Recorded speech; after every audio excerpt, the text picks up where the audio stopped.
สมุดสเก็ตเล่มนี้ของเราเต็มแล้ววันนี้จะมาเปิดให้ดูกันนะจ๊ะเย้นี่คือสมุดสเก็ตของเรานะคะซึ่งเป็นของแบรนด์ Elo Sketchbook นะมันเป็นแบรนด์อเมริกามั้งเราก็ไม่ค่อยแน่ใจแต่ว่าซื้อที่อเมริกานะคะไม่แน่ใจว่ามีขายในไทยไหมก็ถ้าเกิดใครรู้แหล่งขายก็คอมเมนต์ไว้ที่ใต้คลิปนี้ให้หน่อยนะเราเริ่มสเก็ตในสมุดสเก็ตนี้ตั้งแต่ปี 2019 นะคะก็เล่มนี้มีอายุประมาณ 2 ปีเนาะใช้เวลาฟิลอัพนานมากแต่ก็นั่นแหละคือปกติจริงๆจะชอบวาดทั้งใน iPad แล้วก็ในสมุดสเก็ตมันก็เลยอาจจะใช้เวลานานหน่อยกว่าสมุดสเก็ตนี้จะเต็มนะโอเคมาเปิดหน้าแรกกันเลยครับผมอันนี้ก็จะเป็นหน้าแรกของในสมุด Elo Sketchbook นะคะตรงนี้เขามีออปชันให้ใส่แบบเหมือนที่อยู่ของเราเผื่อว่าเราทำสมุดสเก็ตหายอะไรเงี้ยแล้วมีคนหาเจอเขาก็จะได้มีที่อยู่เราที่จะเอามาคืนให้เราได้อะไรเงี้ยแต่เราไม่ได้ใส่เนาะหน้าแรกอันนี้เราไม่ได้วาดนะเพราะปกติจะไม่ชอบให้หน้าแรกมันเปื้อนก็เลยจะลีฟหน้าแรกเอาไว้นะคะและนี่ก็คือหน้าแรกที่เราวาดนะคะซึ่งจริงๆแล้วจกตานะ จริงๆหน้าแรกที่วาดในสมุดสเก็ตเล่มนี้จริงๆคือหน้านี้นะคะซึ่งก่อนหน้าเราพูดถึงเรื่องว่าเวลาเริ่มสมุดสเก็ตเล่มใหม่อะไรเงี้ยเรามักจะกลัวการวาดหน้าแรกอะไรอย่างงี้ใช่ไหมเราก็เลยบอกว่างั้นก็สกิปหน้าแรกไปก็ได้ก็มาวาดหน้า2อะไรอย่างงี้แล้วถึงเวลาที่อยากจะมาเติมหน้าแรกก็ค่อยมาเติมซึ่งอันนี้เราก็มาเติมตอนท้ายๆเลยหลังจากที่สมุดสเก็ตนี้ใกล้เต็มแล้วนะคะก็เป็นสเก็ตรูปผู้หญิงที่มี reference มาจาก Pinterest นะคะผมอันนี้ก็เป็นสเก็ตดูโดเล็กๆมีคลิปตอนที่วาดหน้านี้ด้วยนะจ๊ะมาหน้าต่อไปก็เป็นมีคลิปในการวาดหน้านี้เหมือนกันซึ่งตอนนั้นจะเป็นพูดเกี่ยวกับเรื่องว่าเราหาอินสปิเรชันจากรอบตัวเราได้ซึ่งตอนนั้นเราปลูกทิวลิปได้ไงเราก็เลยวาดทิวลิปแล้วก็ดีไซน์คาแรคเตอร์จากน้องทิวลิปที่เราปลูกได้นั่นเองต่อมาเป็นแฟนอาร์ตไลฟ์ไลน์จาก Epic นะครับผมไม่ได้เล่นเกมนานแล้วอะคิดถึง Epic เห็นช่วงนี้ทุกคนกลับไปเล่น Epic ก็อยากไปเล่นบ้องต่อมาเป็นแฟนอาร์ตเยจีจากอิจี้ก็วาดไม่เสร็จค่ะ แต่ว่าตอนนั้นเป็นเพลงดาราเพิ่งออกเลยแล้วก็แบบว่าเฮ้ยอินอยู่อะไรอย่างเงี้ยก็เลย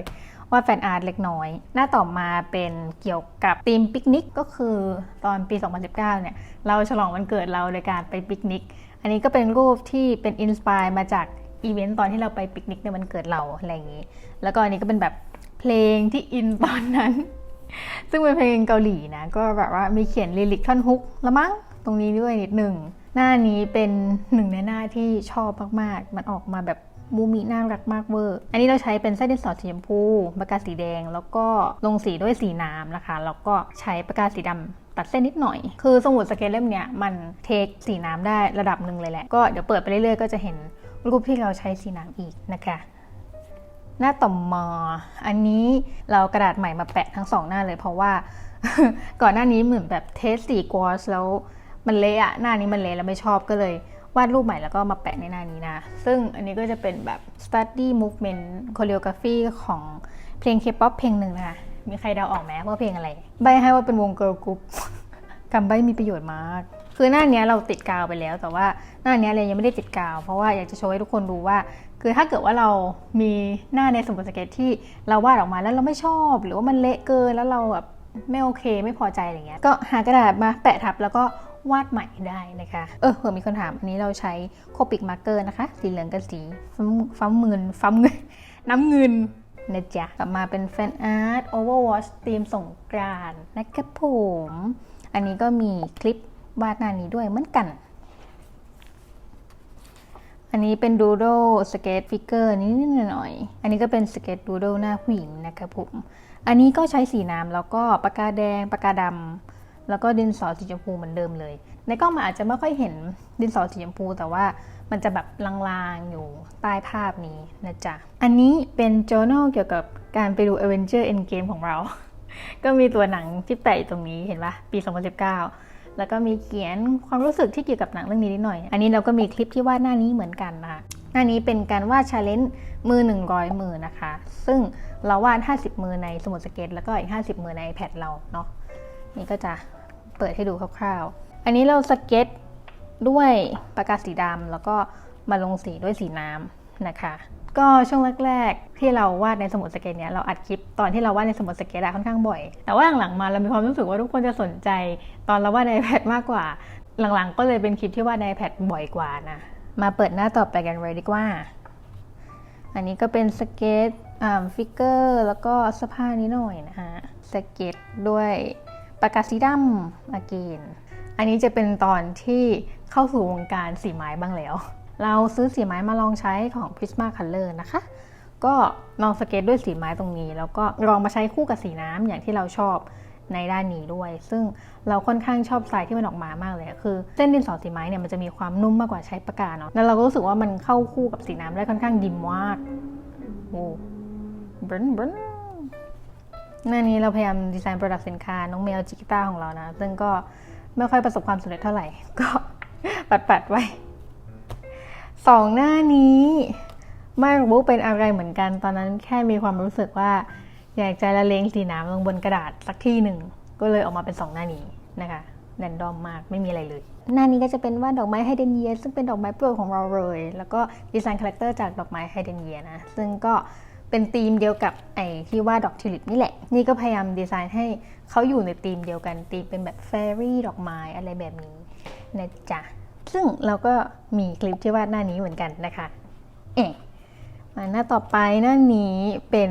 หนึ่งในหน้าที่ชอบมากๆ เพราะว่ามันออกมาดูดีมากเวอร์อันนี้เราใช้ทั้งดินสอสีชมพูสีไม้ Prisma Color สีแดงนะคะส่วนใหญ่ใช้สีแดงแล้วก็ยังใช้ปากกาสีดำในบางจุดแล้วก็ลงสีทั้งหมดด้วยสีน้ำนะคะจริงๆวาดได้ตรงนี้ตรงกลางอีกตัวนึงนะแต่ว่ากลัวหน้านี้เละนะก็เลยทิ้งเอาไว้แค่นี้รูปนี้ก็มีอัดคลิปเอาไว้ด้วยนะคะแต่ว่าไม่มีรูปนี้นะอันนี้ก็เป็นช่วงที่อยู่ในวงวนแห่งความคอมบิเนชันสีน้ำและสีไม้นะคะก็เลยช่วงเนี้ยจะเป็นช่วงที่เรนเดอร์ภาพออกมายกเว้นหน้านี้ เรนเดอร์ภาพออกมาค่อนข้างแบบจริงจังอยู่นี่อันนี้ก็เป็นหนึ่งในหน้าที่ค่อนข้างชอบเว้ยก็แน่นอนว่าใช้สีน้ำระบายเนาะเนี่ยก็หน้านี้น่าจะเป็นหนึ่งในหน้าที่โชว์ความสามารถของกระดาษในสมุดสเก็ตเล่มนี้ได้ดีที่สุดละมั้งว่าแบบเขาโฮสีน้ำได้ประมาณนึงอยู่ก็อาจจะไม่ได้ถึงขนาดว่า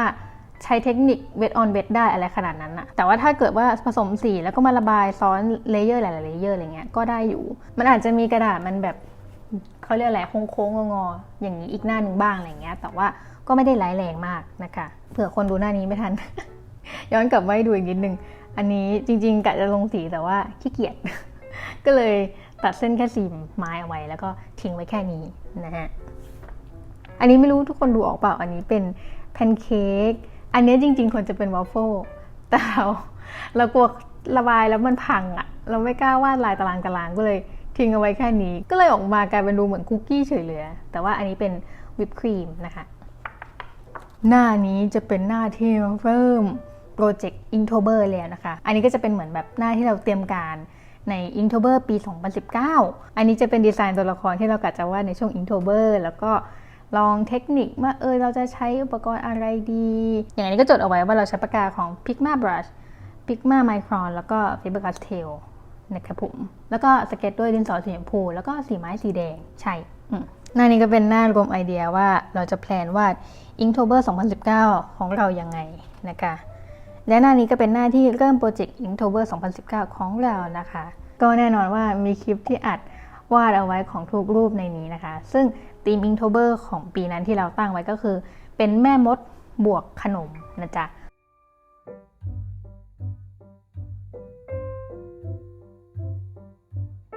แอบเสียดายนิดนึงทุกคนว่าเราไม่ได้ complete โปรเจกต์นี้คือเนี่ยวาดไปถึงประมาณวันที่19แล้วก็แบบเหนื่อยนะเพราะว่ามันต้องทั้งแบบวาดแล้วก็ตัดคลิปอะไรเงี้ยตอนนั้นก็คือแบบหมดไฟก็เลยค้างไว้ที่วันที่19จริงๆตอนนั้นก็แอบเฟลไปเลยนะทุกคนที่ทำโปรเจกต์นี้ไม่เสร็จแต่ก็นั่นแหละสองอันนี้จะเป็นหน้าที่ชอบที่สุดในโปรเจกต์นี้นะอันนี้ก็แบบเป็นธีมชาแล้วก็กาแฟอะไรอย่างเงี้ยซึ่งแน่นอนว่าใครที่อยากจะเห็นเราวาดรูปไหนก็แล้วแต่ในโปรเจกต์นี้นะคะก็มีอยู่ในช่องเรานะคะเดี๋ยวเราจะแปะลิงก์โปรเจกต์ Inktober ปี 2019 ของเราไว้ที่ใต้ลิงก์ description ให้นะจ๊ะก็เข้าไปดูกันได้เลยนะครับปุ๊บต่อมาเป็นสเก็ตดูโดแล้ววันนี้ก็กลับไทยไปเรียนคอร์สสีน้ำมานะคะซึ่งก็มีคลิปรีวิวคอร์สสีน้ำด้วยนะครับผมอันนี้เป็นดูโดด้วยปากกาของ Koi Brush ละมั้งเป็นการใช้อุปกรณ์สีชมพูทั้งหมดของเราที่มีนะจ๊ะอันนี้ก็เป็นดูโดด้วยปากกา Koi Brush อีกเหมือนเดิมอันนี้ก็กลับมาในรูปสีน้ำสีไม้เหมือนเดิมนะคะอันนี้ว่าไม่เสร็จเพราะว่าขี้เกียจแค่แหละดูดันฟิกเกอร์ด้วยปากกา Koi Brush นิดหน่อยอีกหน้านี้ใช่ไหมวะน่าใช่นะ หน้านี้เป็นช่วงที่เราทิ้งสมุดสเก็ตไปนานมากแบบหลายเดือนเลยอะแล้วก็ไปวาดใน iPad แทนนะอันนี้ก็คือแบบหลังจากหลายเดือนนั้นผ่านไปก็กลับมาวาดในสมุดสเก็ตก็ดูเล่นด้วยปากกาสีแดงอะไรอย่างนี้แล้วก็อันนี้เป็นอันนี้เป็นไอเดียสำหรับรูปของอิโมจิชาเลนจ์สีเขียวนะครับผม ก็อาจจะเห็นอย่างนิดนึงเพราะว่าเราใช้สีไม้สีเขียววาดแล้วเนาะก็เดี๋ยวจะอินเสิร์ตภาพจากกล้อง2ให้ละกันนะจ๊ะหน้านี้อันนี้คือเป็นช่วงที่สมุดสเก็ตมันใกล้หมดแล้วนะคะทุกคนดูสิก็ตอนนั้นน่ะรีไลซ์ได้ว่าเฮ้ยสมุดสเก็ตมันใกล้หมดแล้วก็เลยเป็นช่วงที่มีมินิโปรเจกต์เล็กๆในไลฟ์สตรีมของเราใน Twitch นะคะว่าเราจะมาวาดรูปในสมุดสเก็ตในไลฟ์กันอะไรอย่างเงี้ยจะได้เป็นการบังคับตัวเองให้เติมสมุดสเก็ตเล่มนี้ให้มันเสร็จๆด้วยอะไรอย่างเงี้ยแล้วเราก็ไลฟ์ใน Twitch ทุกวันเสาร์อยู่แล้วไงก็เลยเป็นหน้าที่เราเริ่มวาดในไลฟ์ใน Twitch นะคะหน้านี้ก็เป็นหน้าที่เราวาดในไลฟ์ใน Twitch เนาะอันนี้เราวาดเป็น POV ของเราตอนวาดรูปซึ่งตอนนั้นมีน้องแมวนอนตักด้วยน่ารักมากหน้านี้เราไม่ได้วาดในไลฟ์นะคะก็เป็นสตัดดี้ผิวสีน้ำผึ้งสีน้ำตาลอะไรอย่างนี้หน้านี้โอ้ my god หน้านี้ก็ไม่ได้วาดในไลฟ์ว่ะ หน้านี้ก็เป็นหน้าที่เราเริ่มอยากจะฝึกวาดฉากก็มีการไปหาภาพใน Pinterest มาเป็น reference แล้วก็เอามาวาดเป็นฉากแบบอารมณ์แบบแวนไลฟ์อะไรอย่างนี้นะอยากลองแวนไลฟ์บ้างจัง อันนี้เราใช้วาชิเทปในการกันไม่ให้สีน้ำมันเลยใช่ปะแต่ว่าดูนี่ดิวาชิเทปมันกินเนื้อกระดาษนะก็ไม่แนะนำนะวาชิเทปในกระดาษอันนี้ หน้านี้เราก็วาดในไลน์นะเรียกเป็นมนุษย์หัวเห็ดละกัน จริงๆตอนแรกอะไม่มีเห็ดตรงนี้แต่ว่าเรามาเติมทีหลังนะก็เป็นหนึ่งในหน้าที่ชอบเหมือนกันเพราะว่ามันคัลเลอร์ฟูลมากเลยแล้วนี่ก็คือหน้าสุดท้ายแล้วทุกคนดูหน้านี้ก็ทิ้งเอาไว้เพราะไม่อยากให้มันเปื้อนแต่นี่ก็คือหน้าสุดท้ายแล้วนะจ๊ะผมนะจ๊ะแต่นี่ก็คือหน้าสุดท้ายแล้วนะครับผมก็เป็นสเก็ตผู้หญิงใน Pinterest again แต่สิ่งที่เราชอบที่สุดเกี่ยวกับหน้านี้ก็คือตรงนี้ทุกคนน้องหงตรงนี้น่ารักมากอันนี้น่าจะใช้คอยบรัชคู่กับสีไม้สีแดงนะคะก็เริ่มเป็นคอมบิเนชันที่เราชอบซึ่งในสมุดสเก็ตเล่มต่อไปก็อาจจะเห็นคอมบิเนชันเป็นคอยบรัชกับสีไม้อีกก็เป็นได้นะคะแล้วนี่ก็คือสเก็ตบุ๊กทัวร์ปี 2019 ถึง 2021 ของเรานะครับเย้มีหลายรูปเหมือนกันนะในสมุดสเก็ตเล่มไหนที่ชอบก็แฮปปี้นะคะที่เราคอมพลีทสมุดสเก็ตเล่มนี้สักทีซึ่งสมุดสเก็ตเล่มต่อไปก็คงจะยังใช้ของ Elo Sketchbook เหมือนเดิมนะคะเพราะว่าเราสั่งซื้อมาแล้วนะคะ นี่ช่วยดูเลยเดี๋ยวหาว่าจกตาว่าสั่งซื้อมาแล้วนะก็เป็นสมุดสเก็ตที่ดีเลยแหละแต่อาจจะแอบแพงไปนิดนึงนะก็นั่นแหละโอ้พูดถึงเขาเยอะขนาดนี้นึกว่าสปอนเซอร์แต่เปล่าเลยจ้า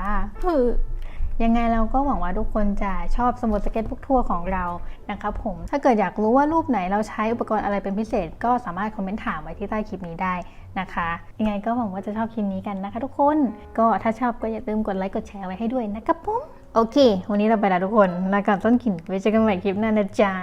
บ๊ายบาย